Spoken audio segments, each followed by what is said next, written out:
इस वीडियो में हम 2015 के पेपर को डिस्कस करेंगे।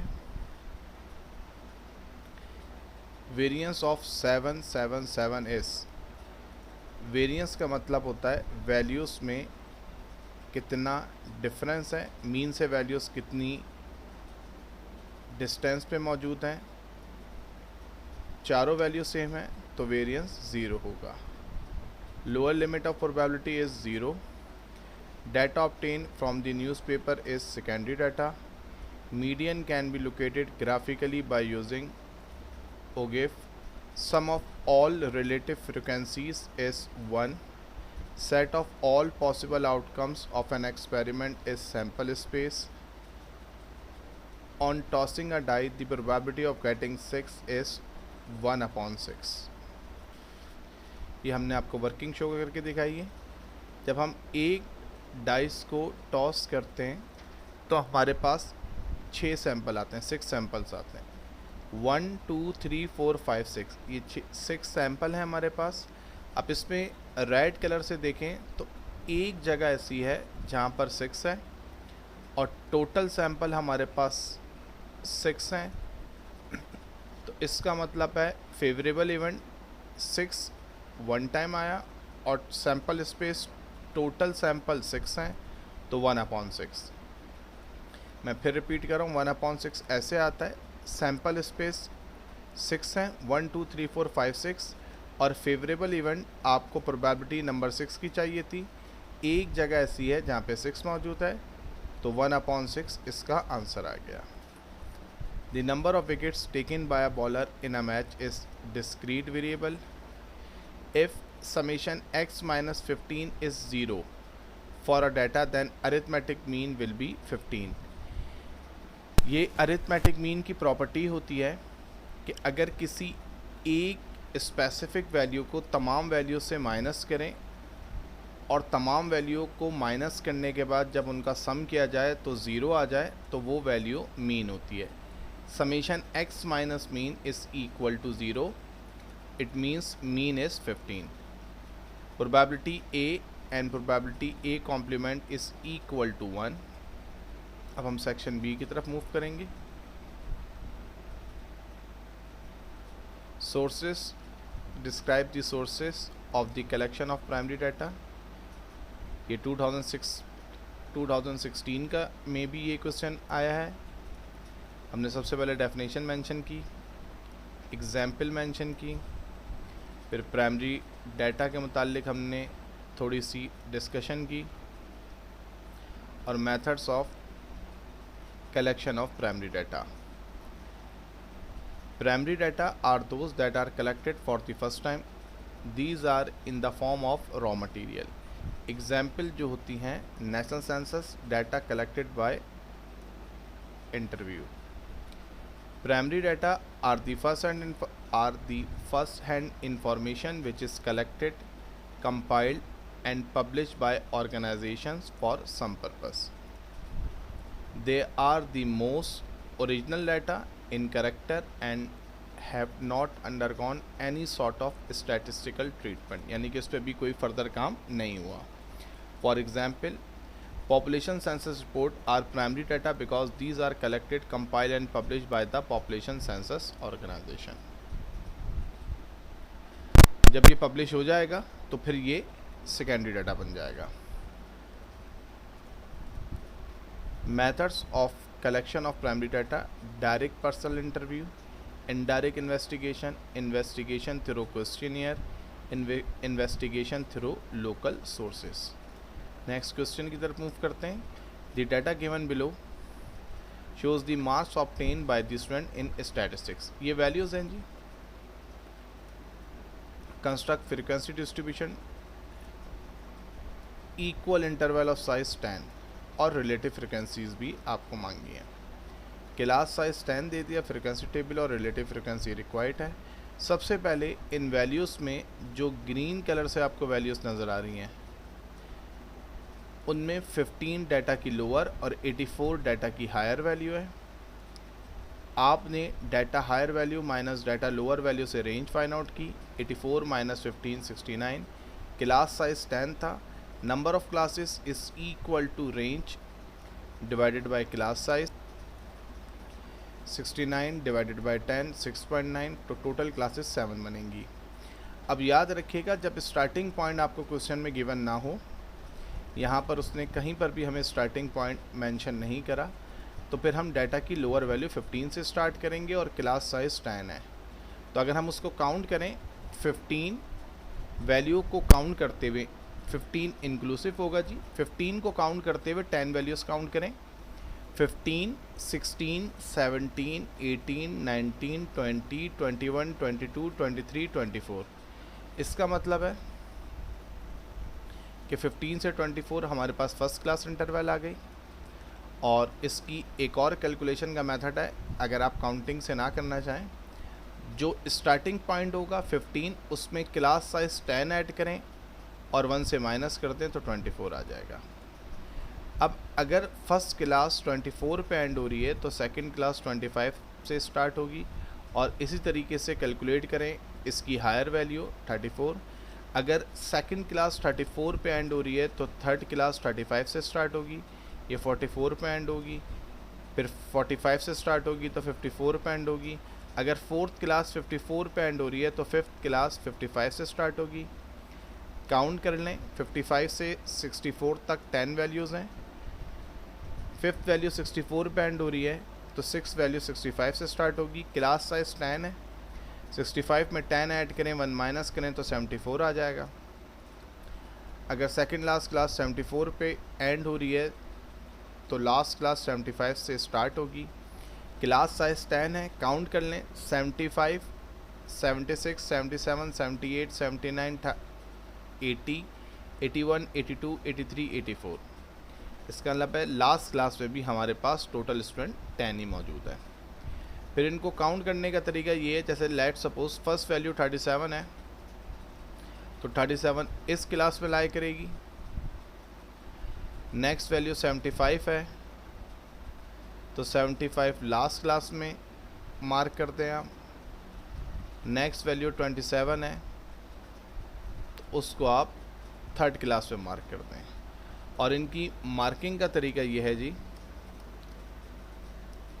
कि जो पहली वैल्यू होगी, एक वैल्यू आपने इस तरह से मार्क कर दिया, सेकंड वैल्यू आएगी एक और मार्क कर देंगे, थर्ड वैल्यू आएगी एक और मार्क कर देंगे, फोर्थ वैल्यू आएगी एक और मार्क कर देंगे, और फिफ्थ वैल्यू के लिए हम सिंपल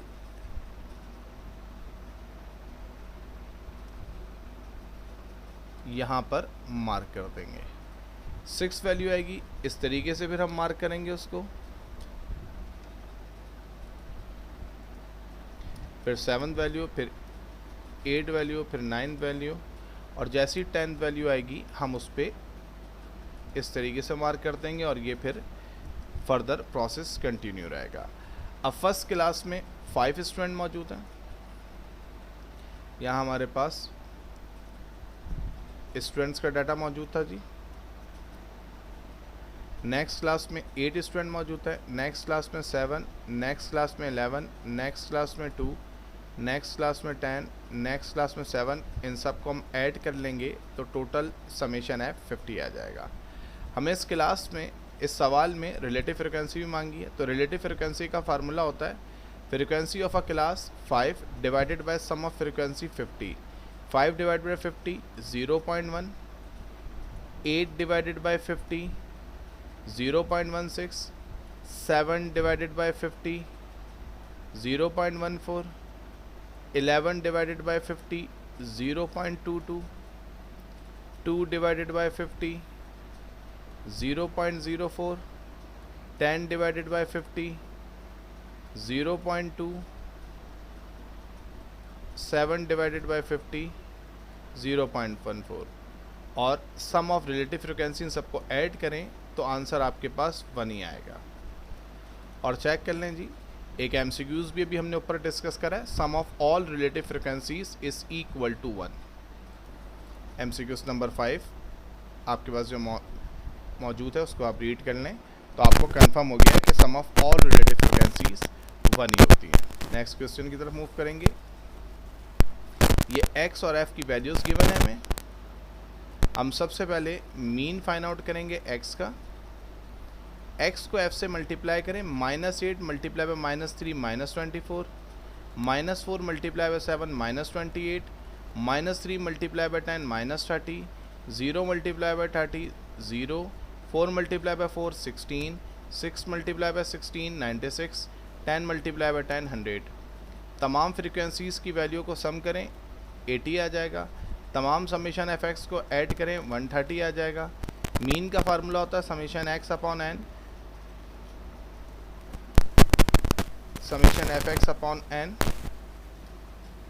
अब समीशन एफ एक्स हमारे पास 130 है, डिवाइड कर देंगे समीशन एफ 80 से, 130 डिवाइडेड बाई 80 1.625। हमें मीन ऑफ वाई भी फाइंड आउट करना है और एक्स और वाई की इक्वेशन हमें दी हुई है, y is equal to 2x plus 10। तो याद रखिएगा जो इक्वेशन गिवन होगी वही मीन x और y की इक्वेशन बन जाएगी, यानी कि y की जगह मीन y आ जाएगा, y की जगह मीन y आ जाएगा और x की जगह मीन x आ जाएगा, plus 10 as it is. y is equal to 2x plus 10, mean y is equal to 2 mean x plus 10। Mean x की वैल्यू 1.625 है, हमने मीन x की जगह 1.625 रखा, 2 से इसको मल्टीप्लाई किया 3.25, 10 में ऐड कर दिया 13.25। नेक्स्ट क्वेश्चन की तरफ मूव करते हैं। ये हमें डिफरेंट आइटम की डिफरेंट ईयर में प्राइस वैल्यू मेंशन है और हमें aggregate price index find out करना है सिंपल एग्रीगेट मेथड से, और 2011 बेस ईयर है। हमने सबसे पहले बेस ईयर मेंशन कर दिया और price index simple aggregate method से हमें फाइंड आउट करना है। ये इसका फार्मूला है जी, summation of price in current year divide by summation of price in base year multiply by 100। अब सबसे पहले देखें जी हमने क्या करा, 2011 की तमाम प्राइस को ऐड कर दिया, 18 प्लस 25 प्लस 60 प्लस 40 143, 20, फिर हमने 2012 की वैल्यूज़ को ऐड करा, 20 प्लस 25 प्लस 59 प्लस 80 184, फिर 2013 की वैल्यू को ऐड किया, 20 प्लस 27 प्लस 62 प्लस 75 184। उसके बाद हमने ये तीनों ईयर की वैल्यू के सम को मेंशन कर दिया। फर्स्ट कॉलम हमने बनाया ईयर का, नेक्स्ट कॉलम हमने बनाया समेशन ऑफ प्राइस का। फार्मूला आप चेक कर लें, समेशन ऑफ प्राइस एन यानी कि summation of current year price divided by summation of base year price. 143 2011 में करंट भी 143 है और बेस भी 143 है। 2012 में करंट 184 है, बेस 143 है। 2013 में करंट 184 है, बेस 143 है। बेस ईयर आपको क्वेश्चन में बताया गया था कि 2011 बेस ईयर है, तो जो बेस ईयर की प्राइस है 143, तीनों ईयर की प्राइस को 143 से डिवाइड करेंगे और 100 से मल्टीप्लाई करेंगे तो हमारे पास प्राइस रिलेटिव इंडेक्स आ जाएगा। नेक्स्ट क्वेश्चन की तरफ मूव करते हैं जी। A coin and a die are thrown together, find sample space, the probability of getting head. If a coin and a die are thrown together then sample space are samples of a coin multiply by samples of a dice. आपको पता है एक coin के जो sample होते हैं वो head tail यानी कि 2 सैंपल होते हैं और सैंपल ऑफ अ डाइस 6 होते हैं, 1 2 3 4 5 6। हमने MCQs के अंदर भी आपको शो करके दिखाया था कि एक डाइस के 6 सैंपल होते हैं, 1 2 3 4 5 6। तो जो एक कॉइन और डाइस के सैंपल 2 मल्टीप्लाई बाय 6 से 12 सैंपल बनेंगे, वो 12 सैंपल्स आपके सामने मौजूद हैं। Head 1, head 2, head 3, head 4, head 5, head 6, tail 1, tail 2, tail 3, tail 4, tail 5, tail 6। तो ये फर्स्ट पार्ट हो गया जी, आपने सैंपल स्पेस बना दिया। सेकंड पार्ट में उसने बोला है प्रोबेबिलिटी ऑफ गेटिंग हेड। आपने प्रोबेबिलिटी की डेफिनेशन मेंशन की, the ratio between favourable events and sample space is called probability, formula mention करा। अब आपको रिक्वायर्ड है प्रोबेबिलिटी हेड। अगर आप चेक करें, ये जो रेड कलर से आपको सैंपल नज़र आ रहे हैं, इन तमाम सैंपल्स में हेड मौजूद है, 6 सैंपल्स हैं। तो जो फेवरेबल इवेंट है आपका हेड का 6 सैंपल हैं और सैंपल स्पेस आपके पास 12 है। तो फार्मूले के मुताबिक favourable event 6 divide by sample space 12, 6 divide by 12 का आंसर 1/2 आता है और 1/2 के आंसर को आप 0.5 पे शो कर सकते हैं। नेक्स्ट क्वेश्चन पाई डायग्राम का मौजूद है जी हमारे। Question number 6, draw a pi diagram in your answer script.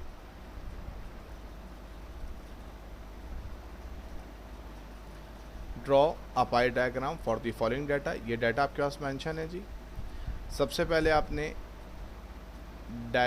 Pi diagram की डेफिनेशन मेंशन की। The circular diagram in which division of each part shows the relative magnitude of each items. Each item,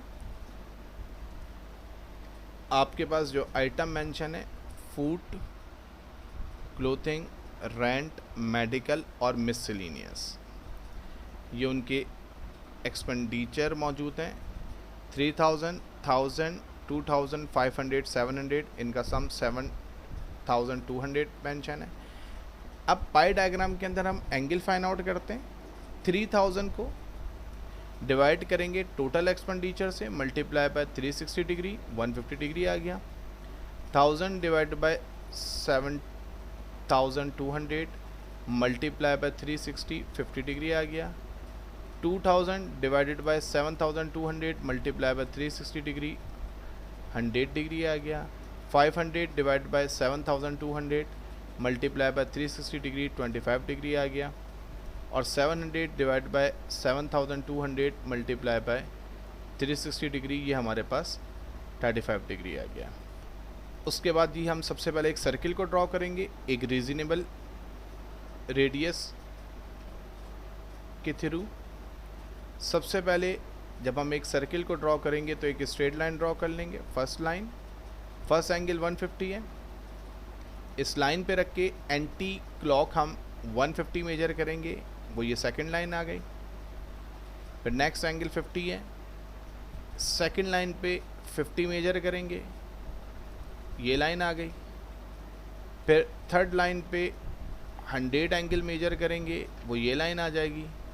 फिर fourth line पे 25 angle measure करेंगे, वो ये line आ गई। अब जो आपके पास फिफ्थ लाइन आई है उसमें और फर्स्ट लाइन के दरमियान जब आप एंगल को मेजर करेंगे तो वो 35 डिग्री आएगा। Part number 7, for the data 23, 18, 28, 15, 23, 19 shows that summation x minus mean is equal to 0। सबसे पहले हमने डाटा को असेंडिंग ऑर्डर में अरेंज किया। 15, 18, 19, 23, 23, 28, सम आ गया 126। सबसे पहले हम mean of x find out करेंगे। Summation x divide by n, 126 divided by 6, 21 आ गया। आपको हर वैल्यू में से मीन माइनस करना है। फर्स्ट वैल्यू 15 है, 21 मीन माइनस करेंगे -6। नेक्स्ट वैल्यू 18 है, मीन माइनस करेंगे 21 -3। नेक्स्ट वैल्यू 19 है, मीन माइनस करेंगे 21 -2। नेक्स्ट वैल्यू 23 है, मीन माइनस करेंगे 2। नेक्स्ट वैल्यू 23 है, मीन माइनस करेंगे 2। नेक्स्ट वैल्यू 28 है, मीन माइनस करेंगे 7। अब इन तमाम वैल्यू को माइनस करने के बाद ऐड करें -6, -3, -2, +2, +2, +7, तो समेशन x माइनस मीन 0 आ गया। और यही चीज़ हमारे पास एक MCQs में भी थी, हम उसको दोबारा डिस्कस करते हैं। देखें जी, MCQs नंबर 9 था, इफ़ समेशन x माइनस 15 0, तो अगर कोई एक वैल्यू तमाम वैल्यू से माइनस करें और माइनस करने के बाद तमाम वैल्यू को जब हम ऐड करें तो आंसर 0 आए तो वो वैल्यू हमारे पास मीन होता है। जैसे हमारे क्वेश्चन में मीन 21 था, हमने तमाम वैल्यू से 21 माइनस किया और माइनस करने के बाद जो वैल्यूज़ आई उन सबको ऐड करा तो आंसर 0 आ रहा था। इसका मतलब है 15 मीन है। चेक कर लें। नेक्स्ट पार्ट में, पार्ट 8 में, अ bag contains 6 green and 4 white balls. 3 balls are drawn at random from the bag. What is the probability of getting 2 green and 1 white balls? सबसे पहले देखें, 6 green and 4 white balls हैं आपके पास। 6 green and 4 white balls हैं आपके पास, तो total balls आपके पास 10 हो गई जी। और 3 बॉल्स आपने drawn at random, drawn balls आपके पास 3 हो गई। सैम्पल स्पेस होता है nCr and total balls are drawn balls. 10C3 का आंसर 120 आ गया। आपने प्रोबेबिलिटी की डेफिनेशन और फार्मूला मेंशन करा जो आपने प्रीवियस क्वेश्चन के अंदर भी मेंशन किया था। अब आपसे रिक्वायर्ड है probability of 2 green and 1 white balls. Favourable even आप मेंशन करेंगे samples green balls multiply by samples white balls. अब आप ये जहन में रखिएगा, ग्रीन बॉल्स आपके पास 6 हैं और ड्रॉन कर रहे हैं आप 2, तो 62 आंसर आ जाएगा 15। वाइट बॉल्स 4 हैं, ड्रॉन कर रहे हैं 1, 4C1 का आंसर 4 आ जाएगा। 15 मल्टीप्लाई बाय 4 का आंसर 60 आएगा। सैम्पल स्पेस 120 था, फेवरेबल इवेंट 60 आ गया। फार्मूले में पुट करेंगे जी, फेवरेबल इवेंट की जगह 60, सैम्पल स्पेस की जगह 120, 60 डिवाइड बाय 120 1/2 और 1/2 को हम 0.5 भी लिख सकते हैं। अब हम मूव करेंगे सेक्शन सी की तरफ। 3 कॉइन्स आर टॉस। अब याद रखिएगा, जब हम 3 कॉइन टॉस करते हैं तो उसके सैम्पल स्पेस को हम इस तरीके से शो कर सकते हैं। If a fair coin is toss 3 times, sample space is equal to first coin samples multiply by second coin samples multiply by third coin samples 2 multiply by 2 multiply by 2, क्योंकि हर coin के 2 ही sample होते हैं, head और tell. Total sample 8 आ गया। और sample space को हम इस तरीके से भी शो कर सकते हैं 2 पावर n। n का मतलब होता है number of coin toss. 3 coin toss हो रहे हैं तो n की जगह 3 आ जाएगा, 2 पावर 3 8। टोटल सैंपल हमारे पास 8 बनेंगे जो मेंशन है। अब आप सवाल में देखें जी, प्रोबेबिलिटी आपसे रिक्वायर्ड है ऑफ गेटिंग 2 और 3 हेड। सबसे पहले आपने प्रोबेबिलिटी की डेफिनेशन और फार्मूला मेंशन किया जो आपने प्रीवियस क्वेश्चन में भी मेंशन करा था। अब आप ये देखें, प्रोबेबिलिटी 2 और 3 हेड आपसे रिक्वायर्ड है। इसका मतलब है probability 2 head plus probability 3 head. Probability 2 और 3 हेड आपसे रिक्वायर्ड है, आपने मेंशन करा। 2 और 3 हेड का मतलब है probability 2 head plus probability 3 head. अब ये जहन में रखिएगा, 2 हेड के आपके पास 3 सैंपल हैं। ये जो रेड कलर से सैंपल नज़र आ रहे हैं, second sample head head tail, third sample head tail head, fifth sample tail head head. 3 sample ऐसे हैं जहाँ पर हमारे पास 2 हेड हैं, तो इसकी प्रोबेबिलिटी हो गई 3 डिवाइड बाई 8, सैंपल स्पेस 8 है। और 3 कॉइन के 3 हेड के हमारे पास एक ही सैंपल है, first sample head head head. आप चेक कर लें जी, 2 हेड के 3 सैंपल हैं, सैंपल स्पेस 8। 3 हेड का एक सैंपल है, sample space 8। 3 + 1 divided by 8, 3 + 1 4 divide by 8। 4 divide by 8 को आप 1/2 लिख सकते हैं और 1/2 को 0.5। अब दोबारा चेक कर लें जी, ये जो 8 सैंपल हैं उसमें फर्स्ट सैंपल में 3 हेड हैं और किसी जगह भी 3 हेड नहीं है। सेकंड सैंपल, थर्ड सैंपल और फिफ्थ सैंपल, ये जो रेड कलर से मेंशन है, इन 3 जगहों पे 3 हेड है। आपने इस तरीके से आंसर मेंशन कर दिया। क्वेश्चन नंबर 3B में आप चेक करें, 2 dice are rolled, find the probability that the sum of the dots on the faces of the dice is 9। सबसे पहले आप सैंपल स्पेस मेंशन करेंगे। If 2 fair dice are thrown together, sample space is first dice samples multiply by second dice sample। एक dice के 6 sample होते हैं, 1 2 3 4 5 6। हमने MCQs में भी इस पेपर में डिस्कस किया है। सेकंड डाइस के भी 6 सैंपल होंगे, 1 2 3 4 5 6। 6 मल्टीप्लाई बाई 6 36। और 2 डाइस के जो 36 सैंपल होते हैं वो ये मेंशन है। आपसे रिक्वायर्ड था probability that the sum of the dots on the faces of the dice is 9। ये जो रेड कलर से सैंपल आपको नज़र आ रहे हैं, इनको अगर आप ऐड करेंगे तो सम 9 आएगा। 3 + 6 9, 4 + 5 9, 5 + 4 9, 6 + 3 9। आपने प्रोबेबिलिटी की डेफिनेशन और फार्मूला मेंशन किया जो आपने प्रीवियस क्वेश्चन में भी मेंशन करा है। प्रोबेबिलिटी सम ऑफ डॉट्स 9 आपने क्वेश्चन मार्क किया। सम ऑफ डॉट्स 9 4 है, यानी कि फेवरेबल इवन आपके पास 4 आ गए। आप चेक कर लें जो रेड कलर से सैंपल हैं, ये 4 सैंपल ऐसे हैं जहाँ पे सम ऑफ डॉट्स 9 है, सैंपल स्पेस 36 है। इसका मतलब है फार्मूले में जब हम पुट करेंगे तो probability is equal to favourable event 4 divide by sample space 36। 4 divide by 36 का आंसर 1 डिवाइड बाय 9 आएगा और 1 डिवाइड बाय 9 का आंसर 0.1111 आएगा। नेक्स्ट क्वेश्चन में mean median mode find out करना है जी। वैल्यूज़ दी में आपके पास class interval frequency.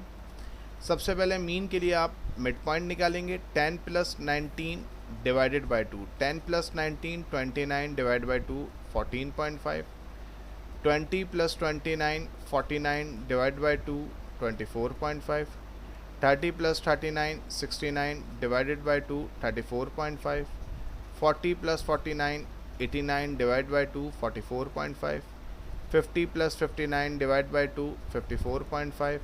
60 + 69 divide by 2 64.5। 70 + 79 149 divided by 2 74.5। 60 + 69 divide by 2 64.5। अब आपने fx फाइंड आउट करना है। 2 × 14.5 29। 3 × 24.5 73.5। 11 × 34.5 379.5। 22 × 44.5 979। 32 × 54.5 1744। 25 × 64.5 1612.5। 7 × 74.5 521.5। तमाम फ्रिक्वेंसीज़ को ऐड करें। 2 + 3 + 11 + 22 + 32 + 25 + 7 102। तमाम fx को ऐड करें, आंसर आ जाएगा 5339। फार्मूला मेंशन करें जी। Summation fx divide by summation f। Summation fx 539 है, समेशन f 102 है। 539 से 102 डिवाइड करेंगे 52.343 आंसर आ गया। अब हम जब मीडियन निकालेंगे सबसे पहले मीडियन क्लास निकालते हैं। nth वैल्यू डिवाइड बाय 2 यानी कि समेशन f डिवाइडेड बाय 2। अब समेशन f आप चेक करें 102 डिवाइडेड बाय 2 51 वैल्यू। इस वैल्यू को चेक करेंगे क्यूमुलेटिव फ्रिक्वेंसी के कॉलम में और सेलेक्ट करेंगे क्लास बाउंड्री। सबसे पहले अब हम कॉलम बनाना सीखते हैं। सबसे पहले CF के कॉलम को डिस्कस करते हैं। फर्स्ट फ्रिक्वेंसी 2 है तो फर्स्ट CF भी 2 होगा। नेक्स्ट फ्रिक्वेंसी 3 है, उसमें प्रीवियस CF 2 ऐड करेंगे 3 + 2 5 आ जाएगा। नेक्स्ट फ्रिक्वेंसी 11 है, इसमें प्रीवियस CF 5 ऐड करेंगे 11 + 5 16 आ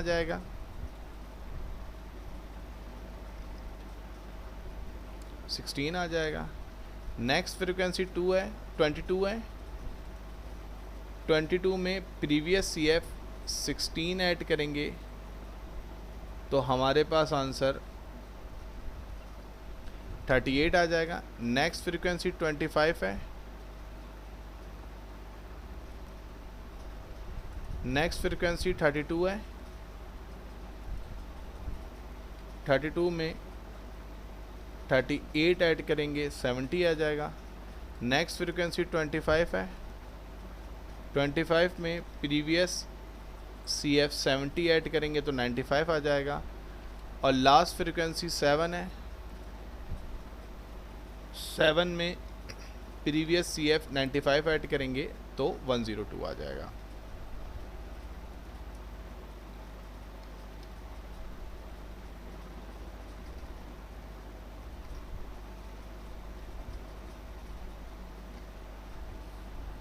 आप चेक कर सकते हैं कि ये CF का कॉलम कैसे बना है जी। क्लास बाउंड्री कैसे आती है?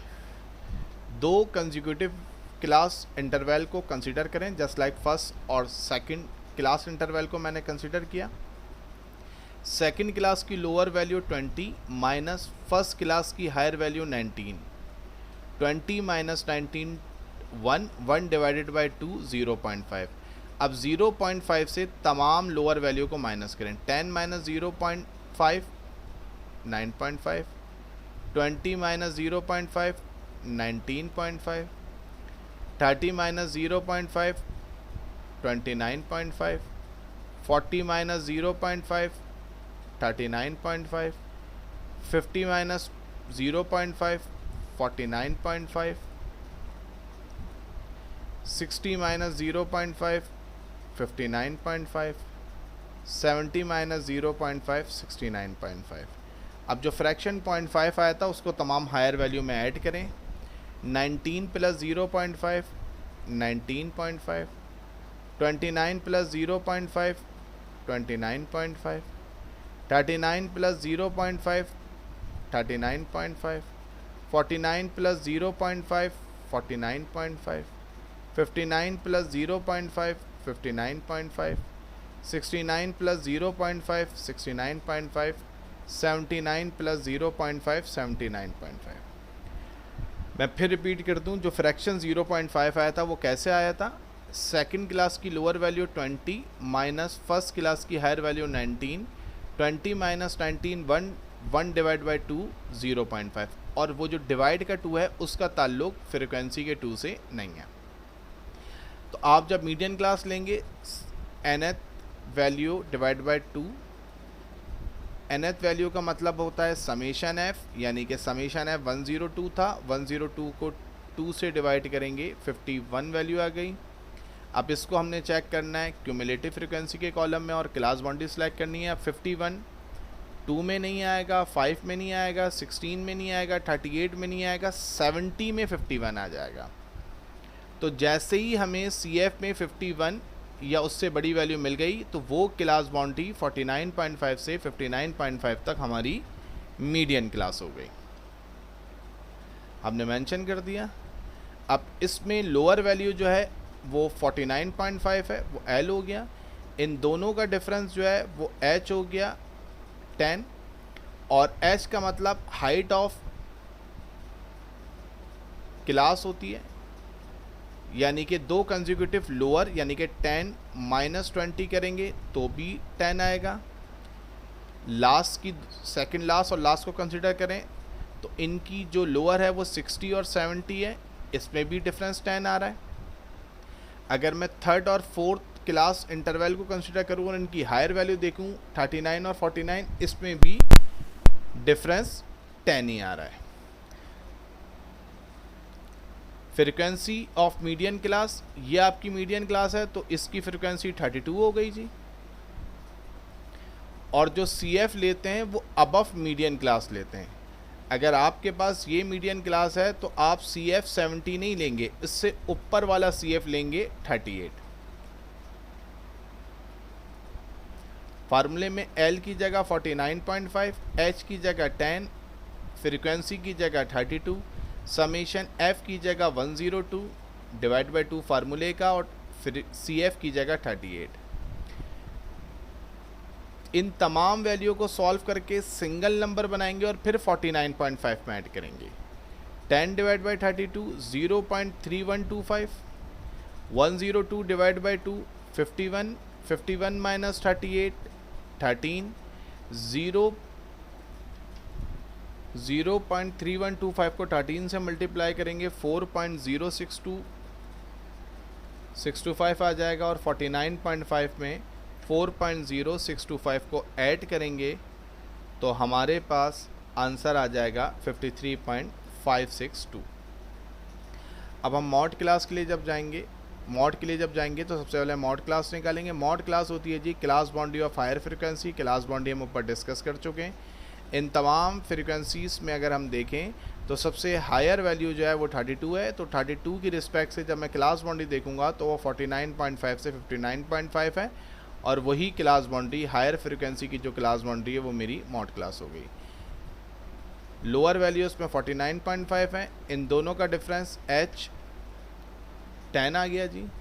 और मैंने अभी मीडियन में भी आपके साथ डिस्कस किया है कि H का मतलब दो कंसेक्यूटिव लोअर या हायर वैल्यू का डिफरेंस है, इधर कैलकुलेटेड फ्रॉम क्लास इंटरवल और क्लास बाउंड्री।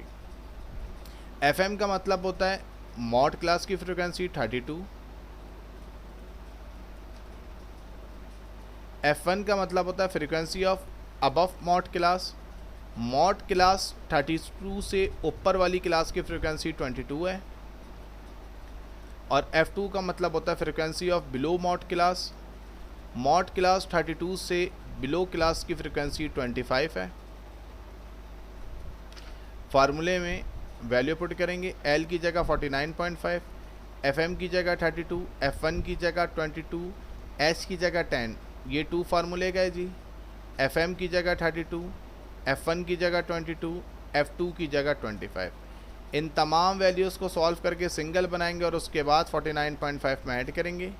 32 माइनस 22 का आंसर 10 आएगा जी। हाइट का 10 एज इट इज़। 2 को 32 से मल्टीप्लाई करेंगे 64, minus 22 minus 25 as it is. 10 को 10 से मल्टीप्लाई करेंगे 100, 64 माइनस 22 माइनस 25 करेंगे हम 17 आंसर आ जाएगा। 100 डिवाइड बाई 17 का आंसर 5.882 और 49.5 में 5.882 को जब ऐड करेंगे तो 55.382 आंसर आ जाएगा। अभी जो मैंने आपके साथ कॉलम डिस्कस करें वो समझाने के लिए थे, जिसमें मैंने आपको एक एक फार्मूले की एब्रीविएशन को डिस्कस करा है। Mod class, median class show करके दिखाइए, लेकिन जब आप पेपर में करेंगे तो उसको इस प्रेजेंटेशन से करेंगे जैसे ये प्रेजेंटेशन शो हो रही है। कहीं मीडियन क्लास, मॉड क्लास लिखने की ज़रूरत नहीं है, FM, F1 लिखने की ज़रूरत नहीं, फार्मूले की एब्रीविएशन लिखने की ज़रूरत नहीं। इस प्रेजेंटेशन से आप पूरे क्वेश्चन को सॉल्व करेंगे जी। चेक कर लें किस तरीके से आपने सॉल्व किया है। ये आंसर आ गया। फिर आप कमेंट लिखें, रिक्वायर्ड हो या ना हो, कमेंट मेंशन करें। मॉड की वैल्यू, मीडियन की वैल्यू और मीन की वैल्यू, आप तीनों वैल्यू को मेंशन करें और देखें सबसे हायर वैल्यू मॉड है। तो फिर आप कमेंट लिखेंगे, in the given distribution mod is greater than median and mean, so it is negatively skewed distribution. अगर याद रखिएगा कि अगर मॉड का आंसर मीडियन और मीन से बड़ा आएगा तो नेगेटिवली स्क्यूड डिस्ट्रीब्यूशन है। अगर मीन का आंसर मीडियन और मॉड से बड़ा आएगा, मीन का आंसर अगर सबसे ज़्यादा होगा तो पॉजिटिवली स्क्यूड है। मॉड का आंसर बड़ा होगा तो नेगेटिवली, जो इस क्वेश्चन में आपको नज़र आ रहा है। और अगर मीन का आंसर मॉड से बड़ा होगा तो फिर हम नेगेटिवली स्क्यूड डिस्ट्रीब्यूशन रखेंगे। मीडियन हमेशा मीन और मॉड के इन बिटवीन होगा। मैं फिर रिपीट कर रहा हूँ, मीडियन मीन और मॉड के इन बिटवीन होगा। अगर मीन का आंसर मॉड से बड़ा है तो पॉजिटिवली स्क्यूड डिस्ट्रीब्यूशन, अगर मॉड का आंसर मीन से बड़ा है तो नेगेटिवली स्क्यूड डिस्ट्रीब्यूशन। अब हम क्वेश्चन नंबर 5 पे जाएंगे। For the following data calculate weighted index number for the year 2011, Laspeyres price index, Paasche price index, Fisher price index. आपके पास 4 कमोडिटीज़ गिवन है, उनकी 2010 में प्राइस और क्वांटिटी मेंशन है जी।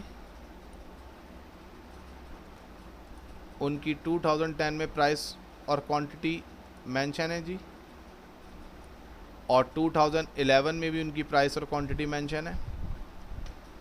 बेस ईयर 2011, बेस ईयर 2010 होगा जी। जो प्रीवियस ईयर होगा 2010 और 11 में वो बेस ईयर होगा जी। लेस्पियर, पाची और फिशर इंडेक्स नंबर आपसे रिक्वायर्ड है। याद रखिएगा, जो बेस ईयर की प्राइस होगी उसको PO और क्वांटिटी को QO से शो करेंगे, और जो करंट ईयर की प्राइस होगी उसको PN और QN से शो करेंगे। अब मैं अगर लेस्पियर के फार्मूले को रीड करूं तो मुझे चाहिए PN QO, यानी कि मुझे PN को मल्टीप्लाई करना है QO से। तो आप देखें जी, मैंने अदर जो कॉलम थे PO और QO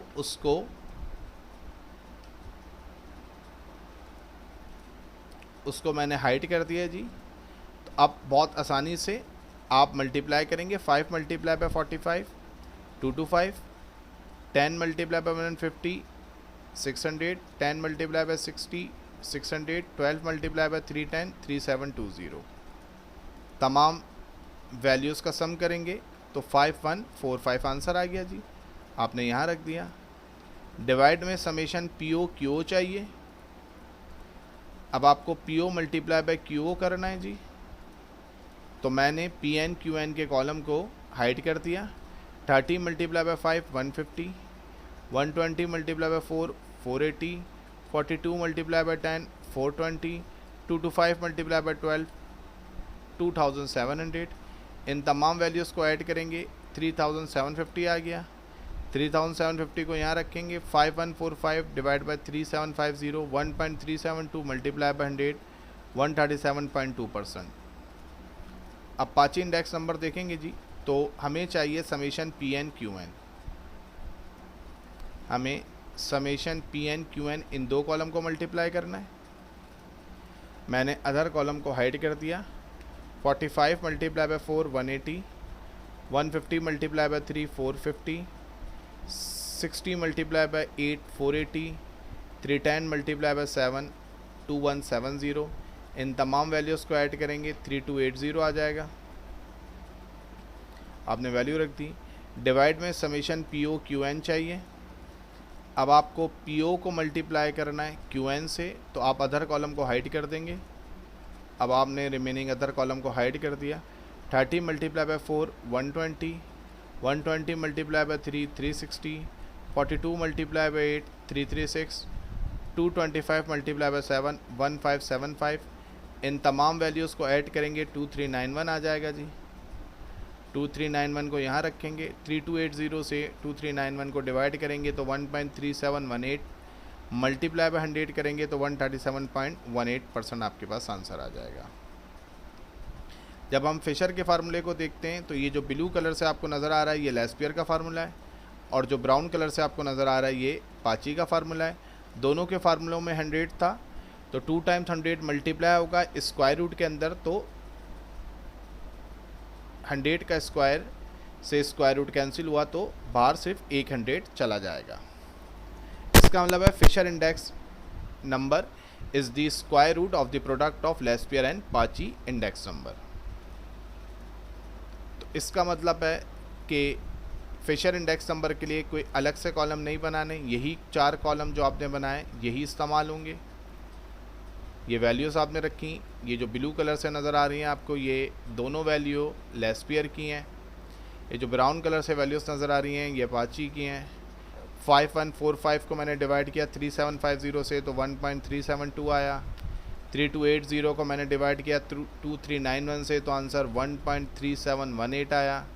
1.372 को 1.3718 से मल्टीप्लाई करेंगे तो आंसर आया 1.882196। इसका स्क्वायर रूट लेंगे तो आंसर आएगा 1.3718।